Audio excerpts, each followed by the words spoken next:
നമസ്കാരം. മാലയോഗം ഭാഗം 10. യെസ്, അവൻ മുഖത്തേക്ക് നോക്കാതെ പറഞ്ഞു.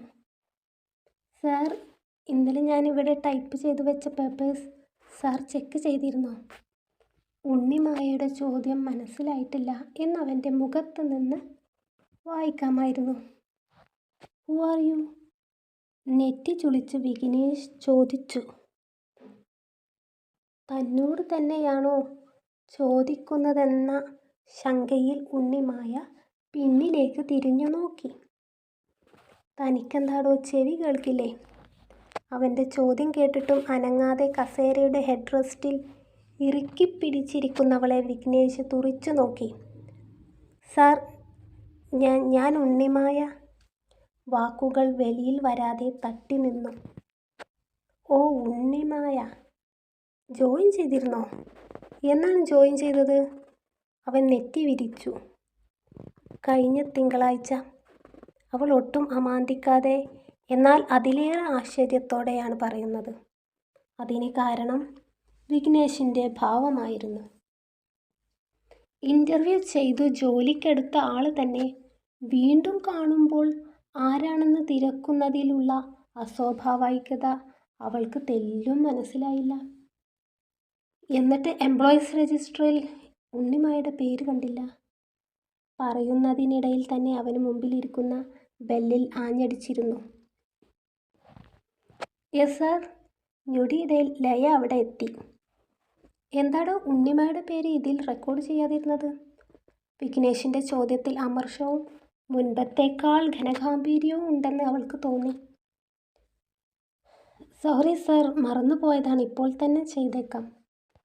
ലയയുടെ ക്ഷമാപണം നടക്കുമ്പോഴും പോയ ലക്ഷ്യം നിറവേറാതെ ഉണ്ണിമായ തിരികെ മാനേജറുടെ മുറിയിൽ നിന്ന് പുറത്തിറങ്ങി.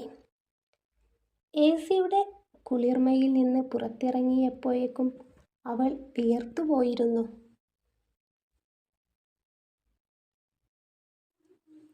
റിവോൾവിംഗ് ചെയറിൽ ഇരുന്ന് കറങ്ങുന്ന വിഘ്നേഷിനെ ഓഫീസ് മുറിയുടെ ചില്ല് വാതിലിലൂടെ എല്ലാവർക്കും കാണാം.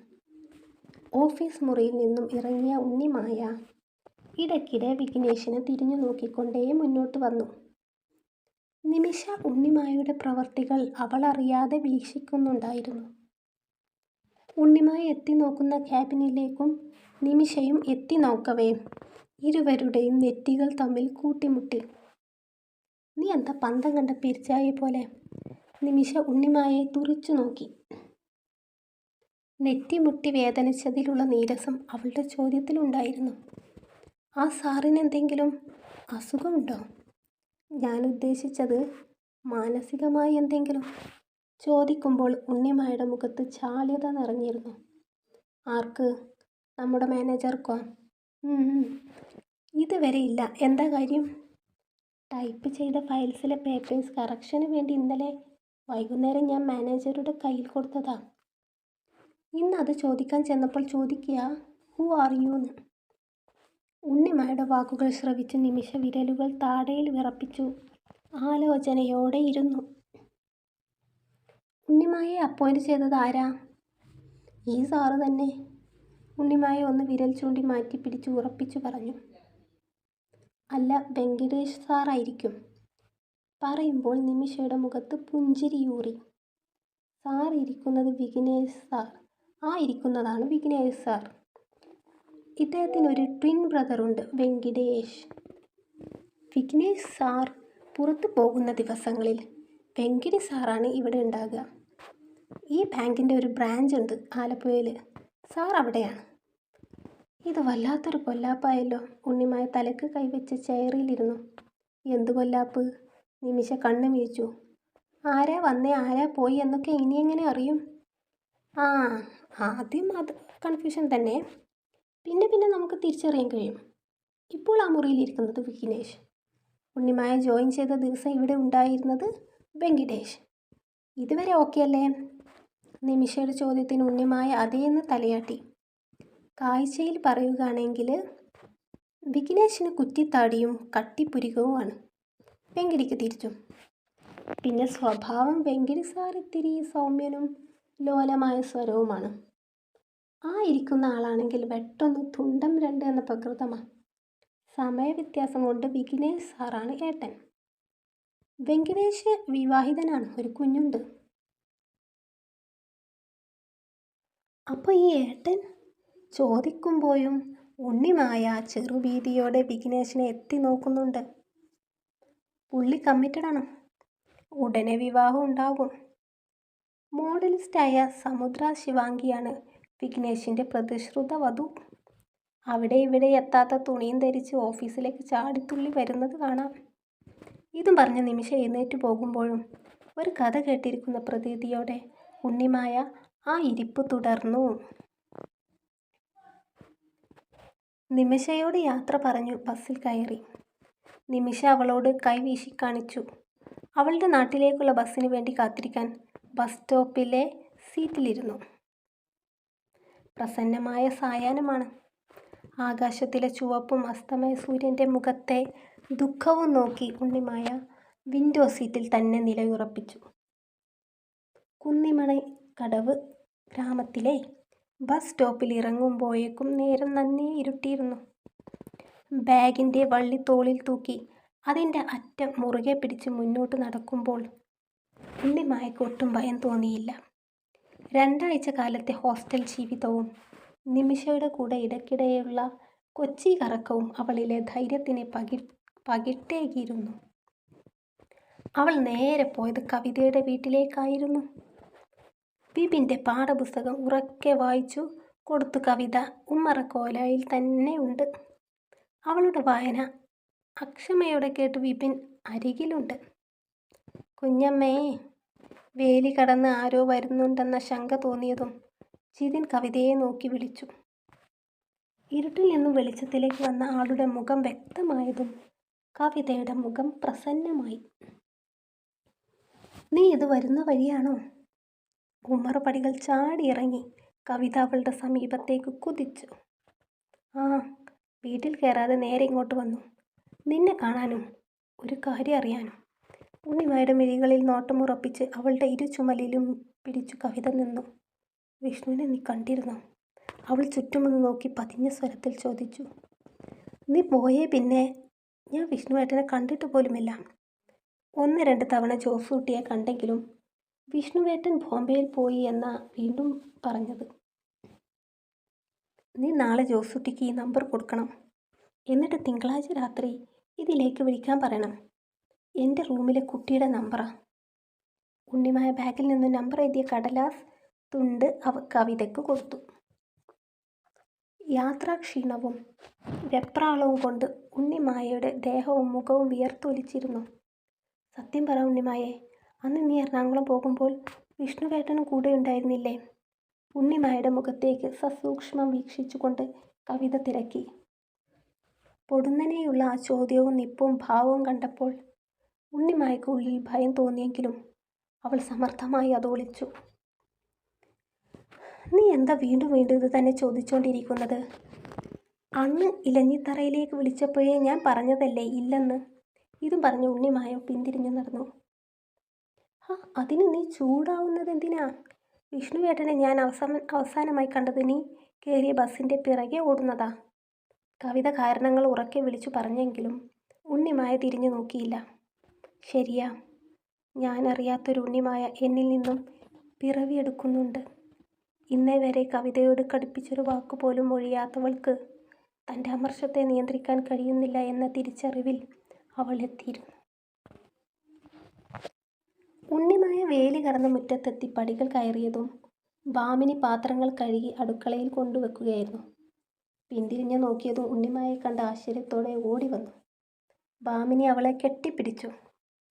എൻ്റെ മോളെന്തേ ഇത്രയും വൈകി? അമ്മ ഒത്തിരി നേരം ഉമ്മറത്ത് കാത്തിരുന്നു. കാണാതായപ്പോൾ പുറപ്പെട്ടിട്ടുണ്ടാകില്ല എന്ന് വിചാരിച്ചു അമ്മേ. ഭാമിനിയുടെ മിഴികളിലേക്ക് അല്പനേരം നോക്കി നിന്നു. ആ നെഞ്ചിലേക്ക് മുഖം പൂഴ്ത്തി പൊട്ടി പൊട്ടിക്കരഞ്ഞു. കാരണമറിയാതെ ഭാമിനി ഞെട്ടി നിന്നു.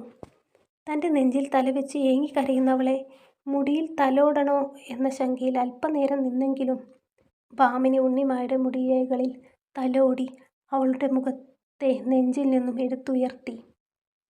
എന്തു പറ്റി ഉണ്ണിമായെ? ജോലി സ്ഥലത്ത് എന്തെങ്കിലും പ്രശ്നമുണ്ടായോ? ഭാമിനി അങ്ങനെ ഓരോരോ സംശയങ്ങൾ ചോദിച്ചു. ഒന്നിനും മറുപടി ഉണ്ടായിരുന്നില്ല. തൻ്റെ മനസ്സിനെ അലട്ടുന്ന കാര്യം, അല്ലെങ്കിൽ ലോഡ്ജ് മുറിയിൽ വെച്ച് നടന്ന കാര്യമെങ്ങാനും അമ്മ അറിഞ്ഞാൽ അവളെ ഒറ്റ വെട്ടിന് കൊന്നിരിക്കുമെന്ന് അവൾക്ക് പൂർണ്ണ ബോധ്യമാണ്. അതുകൊണ്ട് ഒന്നുമില്ലെന്ന് തല കൊണ്ടാട്ടി പറഞ്ഞവൾ. ഇത്രയും ദിവസം അമ്മയെ കാണാതിരുന്നില്ലേ? അതാ. അവൾ മുറിയിൽ കയറി ചുമരിൽ കുത്തിയ സേഫ്റ്റി പിന്ന് അഴിച്ച് ഷോൾ ഊരിയെടുത്തു. മാറിയെടുക്കാനുള്ള തുണികൾ എടുത്ത് ഉണ്ണിമായ ഷീറ്റ് കൊണ്ട് മറച്ച കുളിമുറി ലക്ഷ്യമാക്കി നടന്നു. തിരികെ വന്ന് അപ്പുവിനൊപ്പം ഭക്ഷണം കഴിച്ചു അവൾ വേഗം പായ വിരിച്ച് കിടന്നിരുന്നു. യാത്രാക്ഷീണം അത്രമേലുണ്ടെങ്കിൽ പോലും ഒരു പോള കണ്ണടക്കാനാകാതെ അവൾ കിടന്നു. അവളുടെ മനസ്സ് നിറയെ വിഷ്ണുവിനെക്കുറിച്ചുള്ള ചിന്തകൾ മാത്രമായിരുന്നു. എത്രയും വേഗം തിങ്കളാഴ്ച രാത്രിയായി കിട്ടാൻ അവൾ കൊതിച്ചു. പ്രഭാത ഭക്ഷണം ഒക്കെ കഴിഞ്ഞ് ഒരു ചുമട് വസ്ത്രങ്ങളെടുത്തു ഉണ്ണിമായ വെളിയിലിറങ്ങി. അമ്മേ, ഞാൻ കുളത്തിൽ പോയി ഇതൊക്കെയൊന്ന് അലക്കി പിന്നെ കുളിച്ചും വരാം. ഉണ്ണിമായ മീൻ വെട്ടിക്കൊണ്ടിരിക്കുന്ന ഭാമിനിയെ നോക്കി പറഞ്ഞു. ഉണ്ണിമായ വന്നതുകൊണ്ട് ഭാമിനി ഇന്ന് ഇലഞ്ഞിത്തറയിൽ പോകുന്നില്ലെന്ന് തീരുമാനിച്ചിരിക്കുകയാണ്. ഉണ്ണിമായ കുളത്തിനരികിൽ എത്തുമ്പോഴേക്കും കേൾക്കാമായിരുന്നു ബഹളം.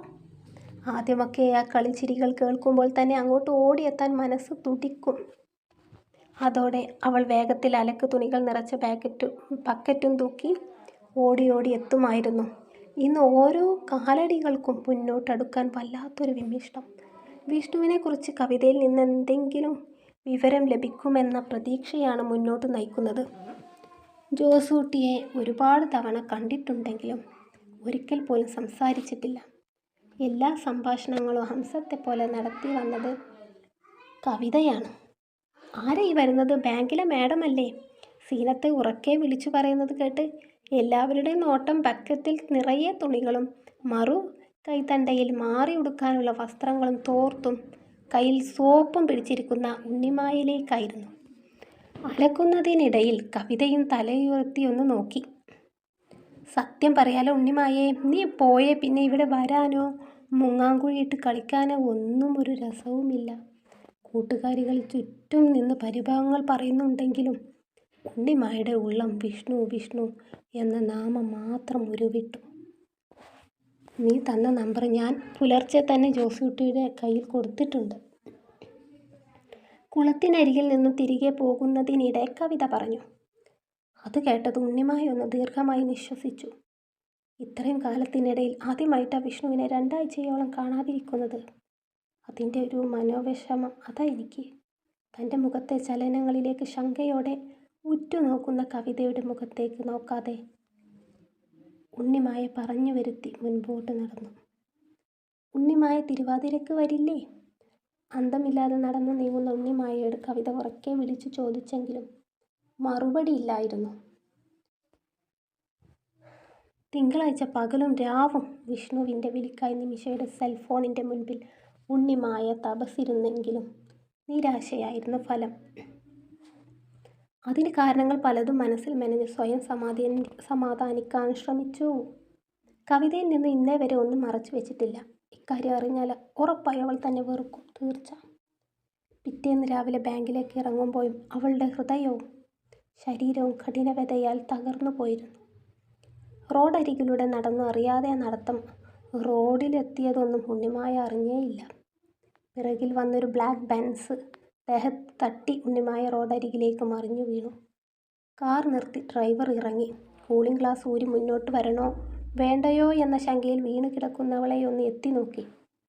അപ്പോഴേക്കും ഓടിക്കൂടിയ കോളേജ് കുട്ടികളും ടീച്ചർമാരും മറ്റും വഴിയാത്രക്കാരും അവളെ പിടിച്ചെഴുന്നേൽപ്പിച്ചു. കുഴപ്പമില്ല, എനിക്ക് ഒന്നുമില്ല, ജാള്യത നിറഞ്ഞ മുഖത്തോടെ പറയുമ്പോഴും ഉണ്ണിമായുടെ ദേഹം കിടുകിട വിറക്കുന്നുണ്ടായിരുന്നു. ആളുകളെയൊക്കെ ഒന്ന് വീക്ഷിച്ചു അവനും മുന്നോട്ട് വന്നു. എന്തെങ്കിലും പറ്റിയോ?